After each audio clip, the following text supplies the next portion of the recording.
Andika Perkasa, Hendrar Prihadi, Ahmad Lutfi, Taci Yassin akan menunjukkan kapasitas mereka dalam debat perdana pemilihan Gubernur Jawa Tengah malam ini. Apa saja yang sudah disiapkan masing-masing pasangan calon dan apakah benar Joko Widodo hingga Megawati Soekarno Putri akan turun gunung untuk memenangkan dua paslon ini? Kami akan bahas di pagi hari ini bersama dengan sejumlah narasumber yang sudah hadir melalui sambungan daring. Ada tim pakar Ahmad Lutfi dan Taci Yassin, sudah ada Bung Zulkifli Gayo. Selamat pagi, Assalamualaikum Bung Zulkifli.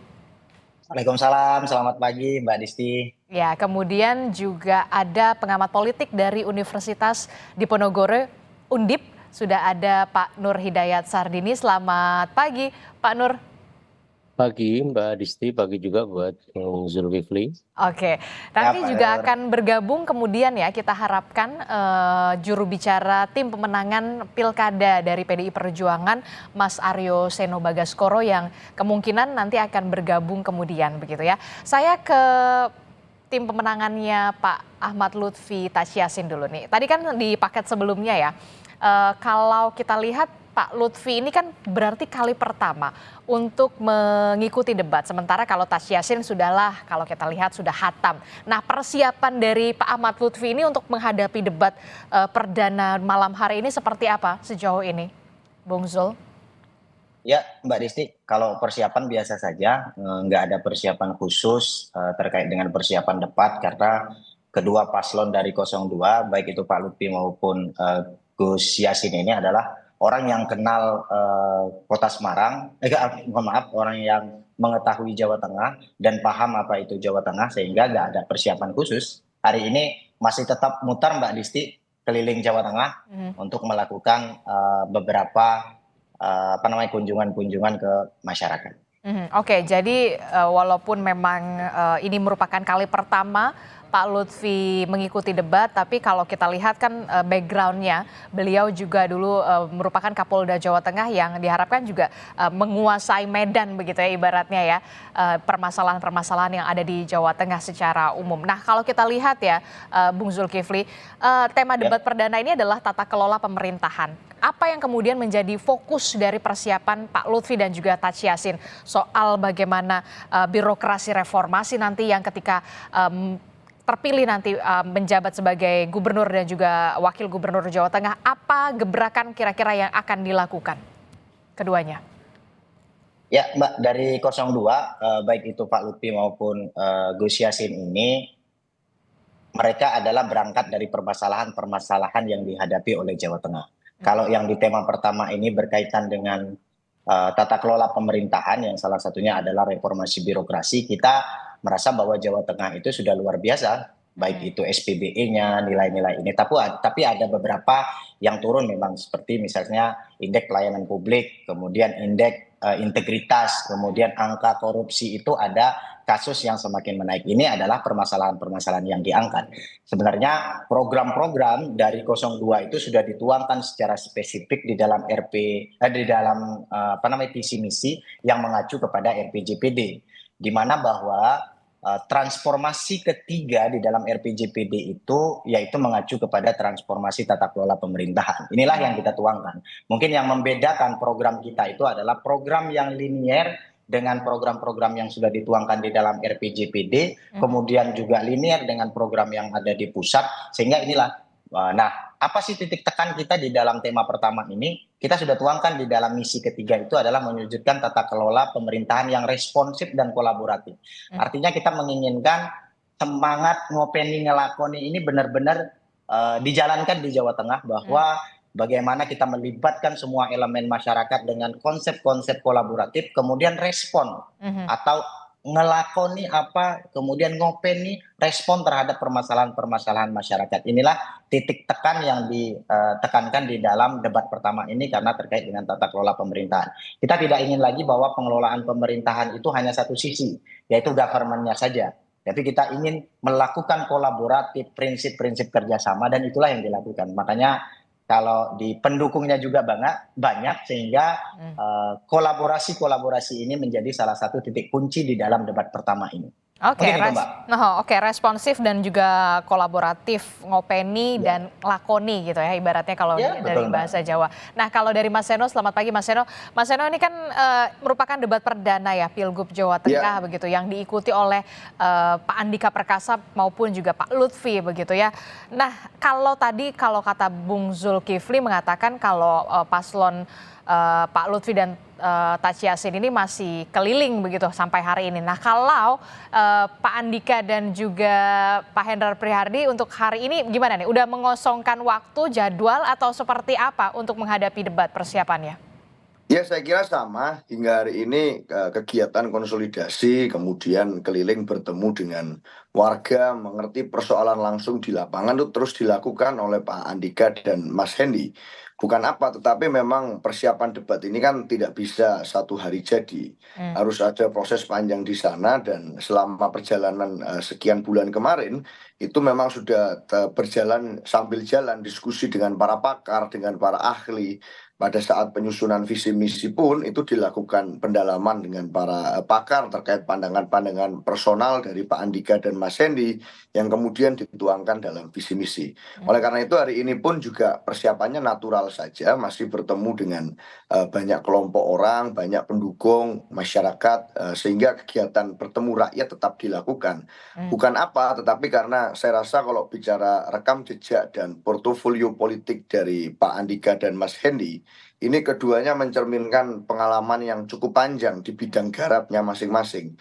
Pak Andika Perkasa sebagai mantan Panglima TNI yang mengerti bagaimana melakukan perubahan transformasional di dalam tubuh TNI, lembaga TNI. Dan di masa Pak Andika saya rasa institusi TNI sangat terhormat marwahnya, dapat menjaga tata kelola pemerintahan di militer dengan sangat baik. Bahkan di berbagai kesempatan komunikasi publik, tubuh Tentara Nasional Indonesia di masa Pak Andika ini dikenal sangat progresif dengan berbagai kebijakan terobosan. Artinya di institusi yang sifatnya di tingkat nasional saja, itu tentunya banyak sekali tantangan yang dihadapi. Tetapi di sanalah Pak Andika mampu menunjukkan suatu keteladanan bahwa manajemen yang baik dalam suatu institusi itu harus dilakukan dari top pemimpinnya, sehingga itulah nanti yang bagaimana tantangan di Jawa Tengah ke depan pun sudah ada suatu cerminan rekam jejak politik. Lalu kemudian Pak Hendrar Prihadi itu juga, Mas Hendy punya pengalaman panjang sebagai kepala daerah di ibu kota Jawa Tengah, di Semarang. Yang artinya persoalan urban, persoalan kemudian bagaimana mengelola kota dengan baik, itu Mas Hendy punya pengalaman untuk bisa menurunkan disparitas kemiskinan. Bagaimana kemudian menghidupkan, merevitalisasi kawasan wisata. Bagaimana kemudian menyatukan, mengintegrasikan situasi transportasi. Bagaimana menyelesaikan persoalan tumpuan kesehatan. Ini Mas Hendy punya pengalaman birokrasi sebagai kepala daerah, yang artinya harus menjembatani aspirasi masyarakat dengan pertumbuhan ekonomi dalam konteks kebijakan. Maka dari situlah sebenarnya dua pengalaman itu sangat penting, apalagi debat pertama ini kan temanya adalah tentang tata kelola pemerintahan, yang mana pengalaman di pemerintahan menjadi sangat penting dan beliau berdua mewakili itu. Satu pernah di nasional, satu pernah kepala daerah, dan dua-duanya sangat berhasil. Saya rasa itu modal debat pada hari ini, Mbak. Jadi Anda melihat kolaborasi antara Pak Andika dan juga Pak Mas Hendy ini atau Pak Hendrar Prihadi ini klop lah ya untuk menghadapi debat perdana ini, apalagi temanya soal tata kelola pemerintahan dan juga reformasi birokrasi. Betul, sangat siap saya yakin. Oke, saya ke Pak Nur Hidayat. Pak Nur, Anda melihatnya debat nanti akan seperti apa gitu? Sesengit apakah debat nanti malam dengan tema tata kelola pemerintahan dan juga reformasi birokrasi? Kalau kita lihat kan dua paslon ini untuk cagupnya begitu Pak Lutfi dan juga Pak Andika ini kan dua-duanya ini merupakan kali pertama keduanya ini mengikuti debat. Anda melihatnya ekspektasinya akan seperti apa nanti? Ya, saya sebut saja bahwa kedua paslon ini masih dalam formasi yang rata-rata ya. Kita memang bisa lihat dari dokumen visi misi kedua paslon yang diserahkan oleh keduanya kepada KPU dan kita bisa akses itu masih dalam dokumen yang sebutlah dalam nada datar gitu ya. tidak terlihat dan memang tidak mungkin kita akan melihat secara lebih pasti tentang misalnya gebrakan-gebrakan dalam sisi maupun sektor tata kelola pemerintahan. Mhm. Apakah misalnya diungkap dan itu tidak atau belum diungkap dan boleh jadi nanti akan kelihatan apa sih masalah-masalah 5 masalah utama dalam tata kelola pemerintahan di Jawa Tengah, Mhm. terutama jajaran birokrasi, Mhm. baiklah misalnya di level provinsi maupun juga di kabupaten kota. Mhm. Kendatipun kabupaten kota tentu saja kita harus tahu bahwa itu adalah ada otonomi daerah tersendiri. Mhm. Maka sebenarnya bagaimana kedudukan seorang gubernur dan wakil gubernur kita bisa lihat dari undang-undang pemerintahan Mhm. dan jika itu diacu pada dokumen visi misi memang masih sangat normatif ya, belum kelihatan. Nah, Mhm. barangkali nanti akan kelihatan kalau sudah saling lempar Pertanyaan. pertanyaan, Mhm. ya, pertanyaan yang menurut saya itu penting untuk kita menggali ya, karena kepemimpinan itu kan juga responsi dia di dalam cara melihat keadaan, dalam mengantisipasi keadaan dan seterusnya. Mhm. Misalnya jujur saja secara umum Jawa Tengah ini kan agak kepepet ya, bukan Mhm. hanya karena di wilayah tengah yang memang kata-katanya jadi tengah, tapi jika dibandingkan dalam banyak hal dengan Jawa Timur, Jawa Barat, Mhm. sebagian juga DKI kita memang masih kalah gitu ya. Mhm. Nah, sebenarnya yang penting untuk dilakukan oleh seorang gubernur dan dibantu oleh wakil gubernur adalah misalnya kenapa sih kita kelebihan populasi ya di Jawa Tengah ini ada 37,4 juta Heeh. populasi kita. Mhm. Kemudian masalah di Pantura yang masih menjadi tumpuan Oke. perekonomian dan dinamika ekonomi masyarakat Jawa Tengah misalnya disparitas kawasan tadi Pak Zulkifli dan Pak Seno menyebut tentang kemiskinan misalnya masih besar gitu ya. Mhm. Kemudian ketergantungan kita, produk kita dari luar juga masih cukup tinggi. Mhm. Unggulan daerah kita masih minim jika dibandingkan dengan 2 provinsi yang memepetnya. Mhm. Infrastruktur dengan konektivitas tadi sudah disebut, itu memang perlu diberi tekanan dan strategi apa yang perlu dilakukan apa yang ditawarkan oleh kedua paslon ini. Kemudian ini dia yang sangat penting dan saya kira ini belum bisa diselesaikan ialah soal masalah ekologis kita, terutama di Pantura yang parah. Mhm. Dan itu beberapa titik seperti di Demak maupun Pekalongan Mhm. dan Malang itu masih ada beberapa titik yang permanen tampaknya. Mhm. Nah, koneksivitas dan kemudian soal-soal seperti itu tampaknya harus menjadi perhatian dan biarlah masyarakat Jawa Tengah sebagai pemilih nanti akan melihat Mhm. kedua paslon ini titik tekannya adalah pada bagaimana strategi. Kalau dokumen itu kan kita bisa pelajari dan kita bisa bikin Aha. ya. Tapi ketika kemudian Implementasinya akan meresponsnya seperti apa? ya top of mind di otak kepala kedua paslon inilah Aha. yang kemudian kita tunggu gitu ya. Kira-kira gitulah. Oke, oke. Ya, banyak sekali permasalahan yang ada di Jawa Tengah. Tadi Anda sudah sebutkan masalah soal wilayah Pantura juga tadi Ya. soal kemiskinan yang kemudian juga ada di Jawa Tengah. Nah, kalau kita lihat ya kan sosok Ahmad Lutfi ini kan backgroundnya dari kepolisian. Sementara Pak Andika ini backgroundnya dari TNI. Banyak sekali yang mengatakan istilahnya ini perang bintang loh di Jawa Tengah ini seru gitu ya. Tapi kemudian Ya. yang menarik adalah keduanya ini menggandeng sama-sama mantan kepala daerah. Taci Yassin, mantan wakil gubernur Jawa Tengah. Sementara Mas Hendy ini merupakan mantan wali kota Semarang. Apakah kemudian Anda melihat trik ini akan berhasil membawa keduanya paham atau menguasai soal tata kelola dan juga pemerintahan, termasuk juga soal reformasi birokrasi. Kita tahu kalau mau urus sana sini paling nggak butuh waktu, bahkan kita gitu ya harus cuti dulu. Nah, ini gimana nih? Tentu saja saya tidak bisa menduga hanya karena latar belakang Polri dan latar belakang TNI Aha. lalu tidak bisa atau bisa gitu ya. Mhm. Ini kan problemnya adalah sejauh mana kemudian beradaptasi diri gitu.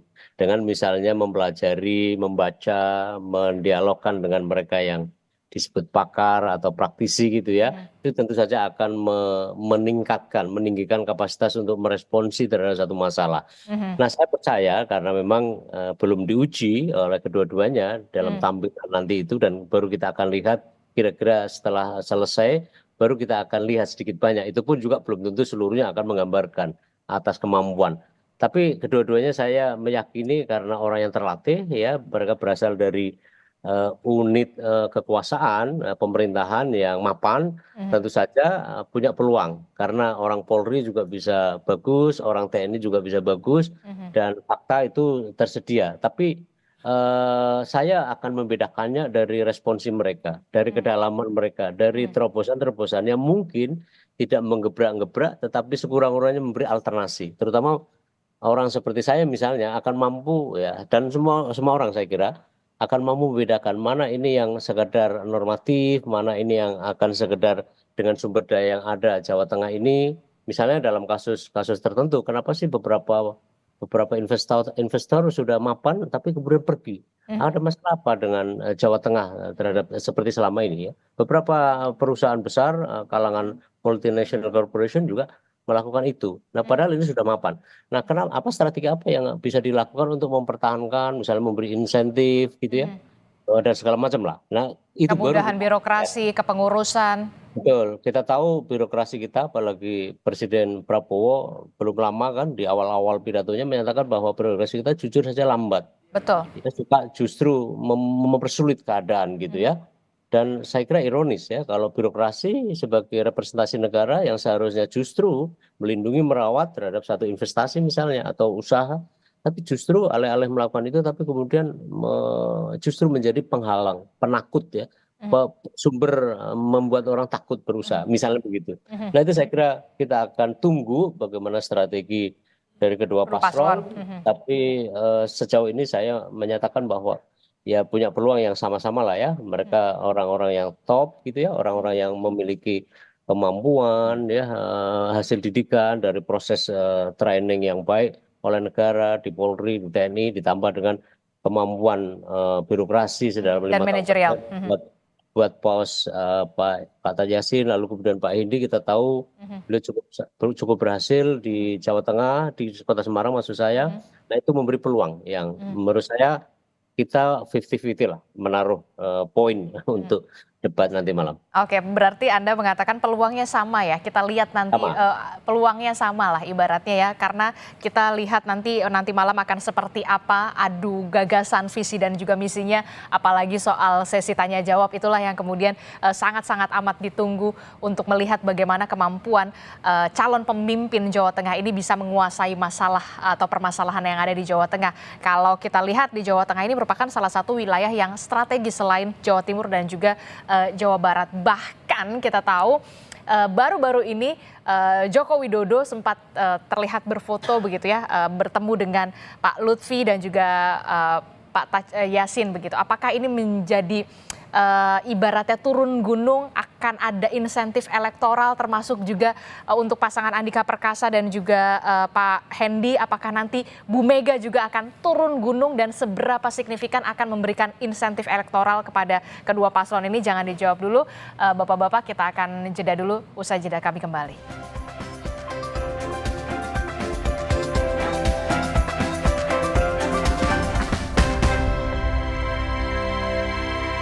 Terima kasih Anda masih bersama kami di Sapa Indonesia Pagi. Saudara, masih membahas soal debat atau persiapan debat dari Pilkada Jawa Tengah. Adu visi misi Andika Perkasa versus Lutfi di debat Pilgub Jawa Tengah. Masih bersama saya Bung Zulkifli, kemudian ada Mas Seno dan juga Pak Nur Hidayat. Menyambung perbincangan kita tadi, salah satunya adalah pertanyaan saya. Ini kayaknya bukan kebetulan lah kalau saya bilang ya, nggak ada yang kebetulan, Bung Zulkifli.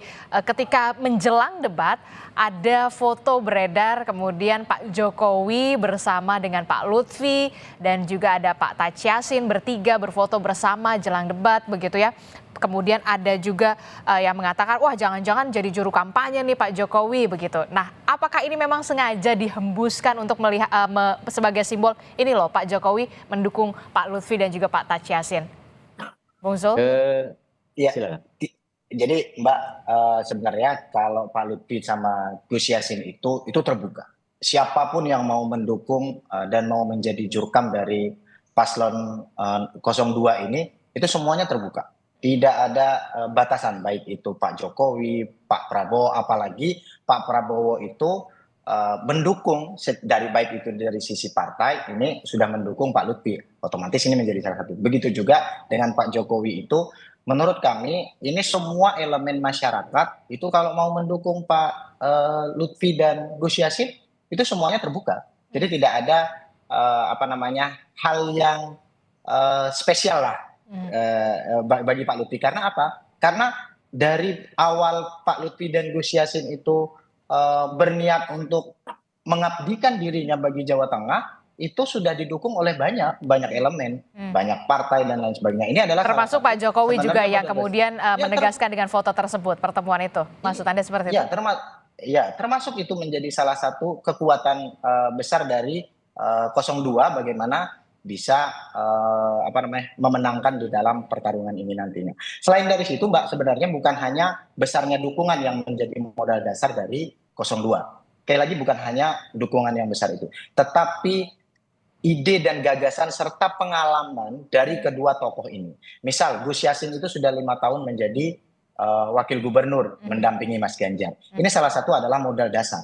Kemudian Pak Lutfi itu sudah beberapa tahun menjadi Kapolda di Jawa Tengah.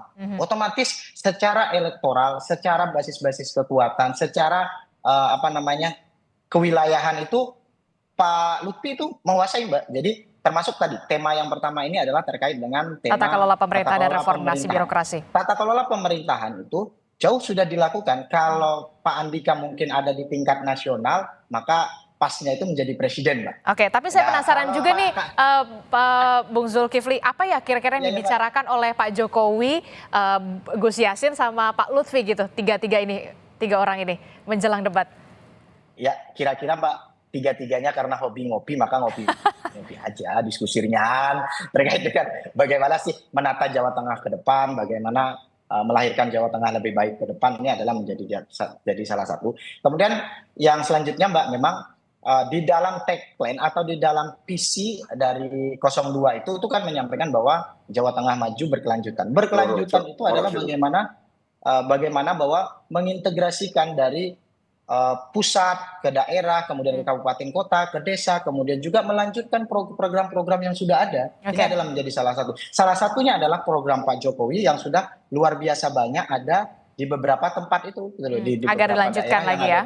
Agar dilanjutkan. Yang baik-baik itu dilanjutkan, yang belum baik itu ditingkatkan. Itu dari semua program yang ada, termasuk dari Pak Ganjar dan Mas Yassin ketika dia memimpin. Inilah bukan ada permintaan utama, Bung Zul, bukan ada permintaan soal boleh nggak jadi juru kampanye gitu, Pak Jokowi berkenan nggak gitu? Ada nggak permintaan itu?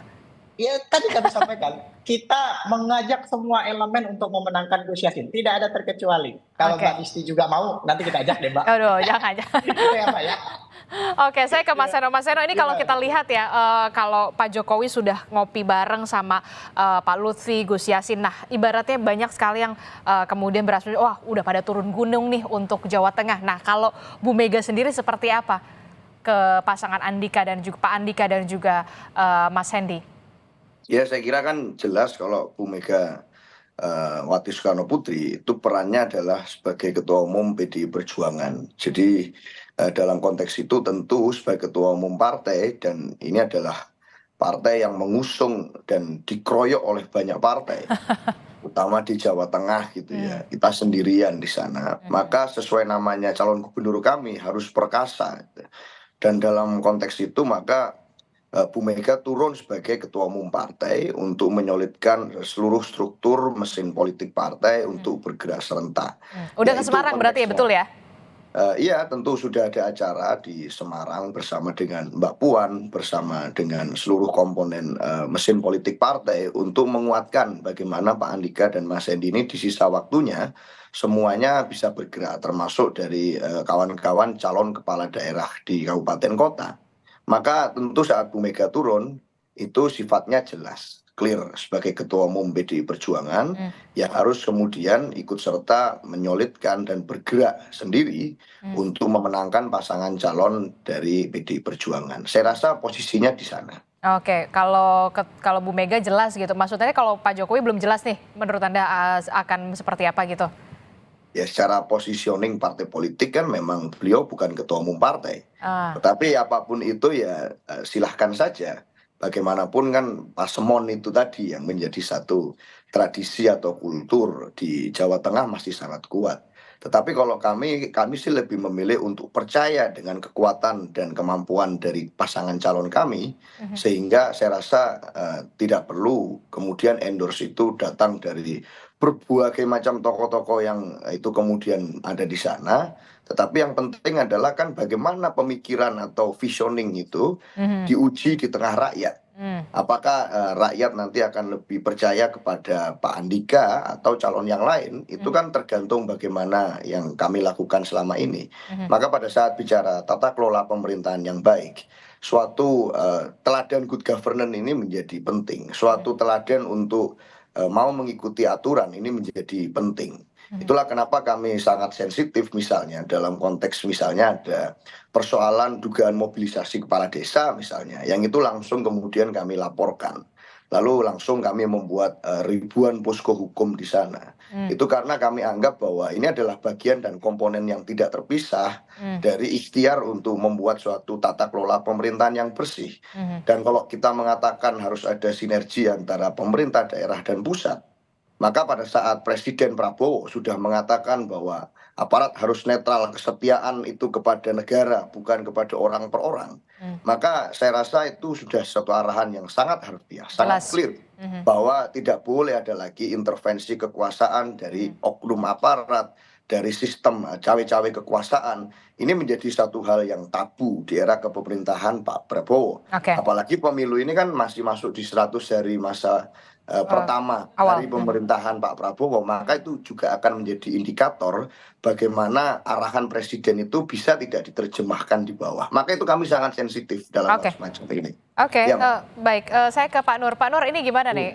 Anda melihat endorsement dalam tanda kutip tokoh-tokoh turun gunung, sebut saja Pak Jokowi begitu ya, ngopi bareng Pak Lutfi dan juga Gus Yassin, kemudian Bu Mega sampai ke Semarang, sebagai positioningnya adalah jelas sebagai Ketua Umum PDI Perjuangan, yang kita tahu PDI Perjuangan mengajukan nama Andika Perkasa dan juga Mas Hendy.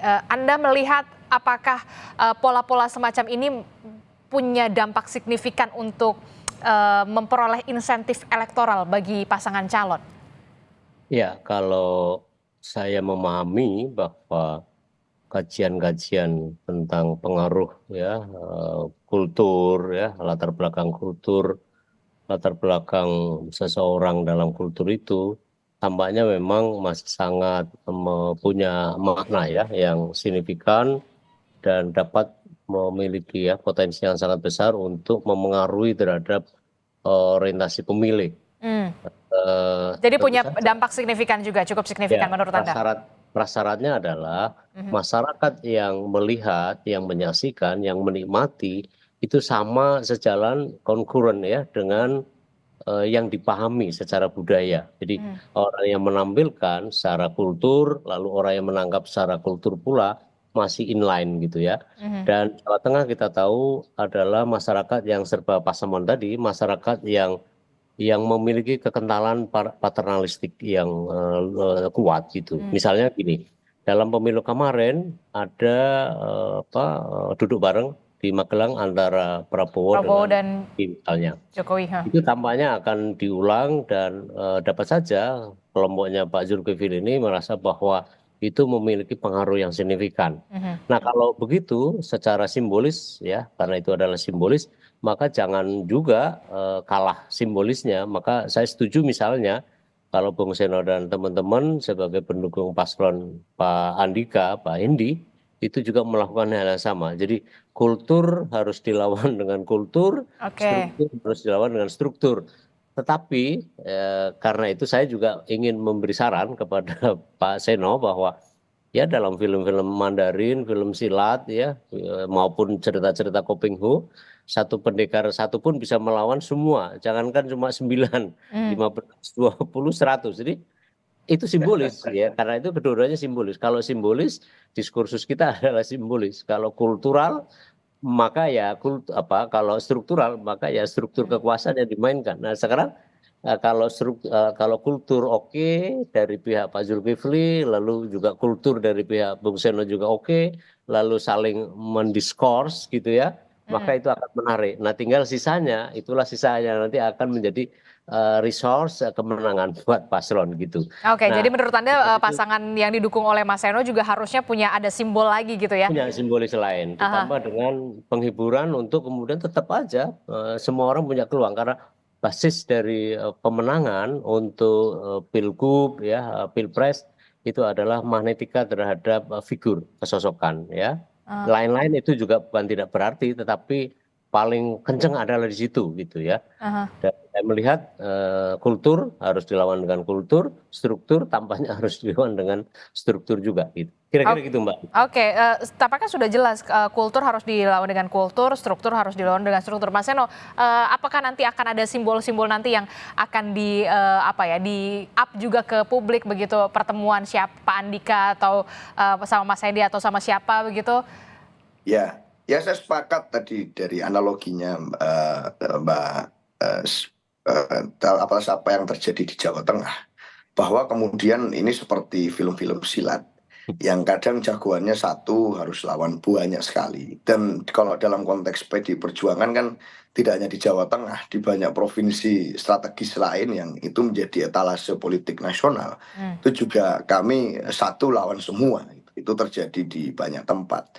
Dan dalam konteks itu kan maka di Jawa Tengah itu dari awal simbol yang muncul di tengah masyarakat dari situasi tempur itu, ini kan Pak Andika ini seperti tokoh fiktif Rambo itu, yang kemudian ini melawan banyak orang sendirian gitu.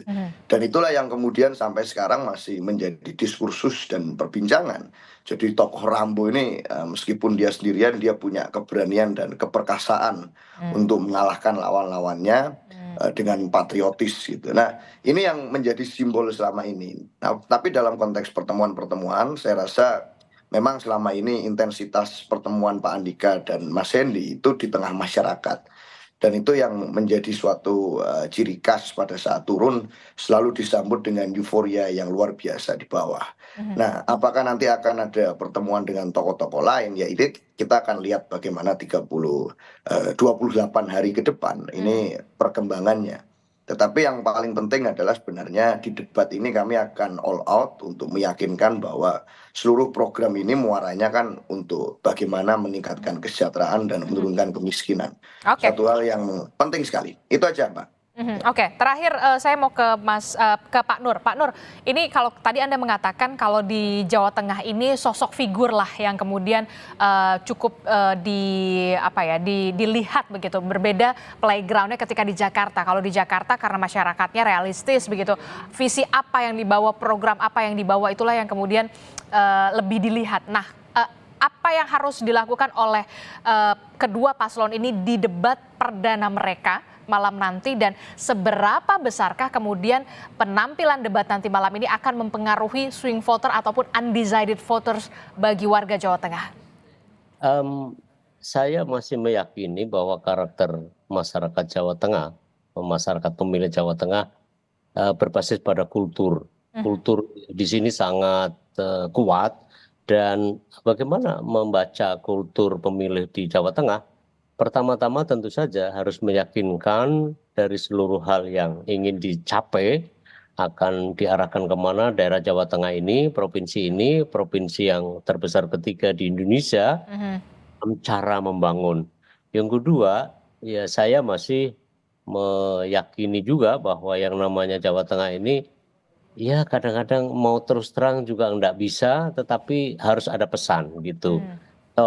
Satu kongres sebuah ormas di tahun 77, orang ini menampilkan visi yang sangat menggebrak-gebrak, mengecam, mengkritik kepada sesepuh ya yang akan digantikannya. Tetapi masyarakat pemilih pada waktu itu kemudian tidak memilih dia, tapi justru orang yang dihina-hina tadi itu. Hati-hati di Jawa Tengah, bahwa gebrak-gebrak itu tidak selalu akan berdampak pada positif. Dan hati-hati pula bahwa keterus-terangan justru akan menambah kekentalan untuk mengeratkan, memberi simpati. Tetapi itu sebagian pada masyarakat. Nah, misalnya di Jawa Tengah ini adalah basis ya, bahkan sumber dari kepemimpinan nasional. Banyak tokoh-tokoh yang sekarang dinikmati oleh partainya Pak Seno itu lahir dari Jawa Tengah. Andai kata kemudian menampilkan simbol-simbol nasionalisme, bukan berarti itu akan mengingatkan kembali ya banteng-banteng tua untuk berada di ini. Tetapi Pak Zulkifli tidak juga lupa bahwa yang namanya Jawa Tengah ini pernah juga menggantikan orang yang sopan santunnya luar biasa tetapi tidak membawa apa-apa. Jadi artinya sebenarnya saya ingin menyatakan bahwa silakan baik Pak Zulkifli maupun Pak Seno menampilkan citra diri yang baik tetapi tanpa kehilangan substansi yang akan dilakukan. Karena orang yang lemah sekalipun dalam kultur masyarakat di Jawa Tengah itu artinya tidak mampu. Kalau terlampau lemah lembut, tidak pernah bicara, itu juga bisa diartikan bahwa dia sebenarnya tidak siap. Dan dari itu dianggap tidak mampu, itu juga harus hati-hati. Maka memang tim inteleknya di balik Pak Zulkifli dan Pak Seno ini harus cerdas juga dalam membaca setiap kali memberikan gagasan. Saya kira bisa langkah satu langkah yang salah bisa akan fatal juga dan sebaliknya juga tentu saja. Kira-kira gitu ya. Oke, pesan-pesannya sudah jelas begitu ya untuk playground Jawa Tengah memang agak sedikit berbeda begitu ya. Baik untuk jagoannya Bung Zulkifli dan juga Mas Seno. Tentu saja kita nantikan debat nanti malam akan seperti apa, sesengit apa debat Pilgub Jawa Tengah, termasuk juga kita akan melihat bagaimana program dan juga visi misi yang dibawa oleh Pak Lutfi dan juga Pak Andika untuk menjadikan Jawa Tengah lebih baik 5 tahun ke depan. Terima kasih Bung Zulkifli sudah bergabung bersama kami, Mas Seno, Pak Nur, terima kasih sudah bergabung. Assalamualaikum, selamat pagi, sehat selalu Bapak-Bapak. Waalaikumsalam.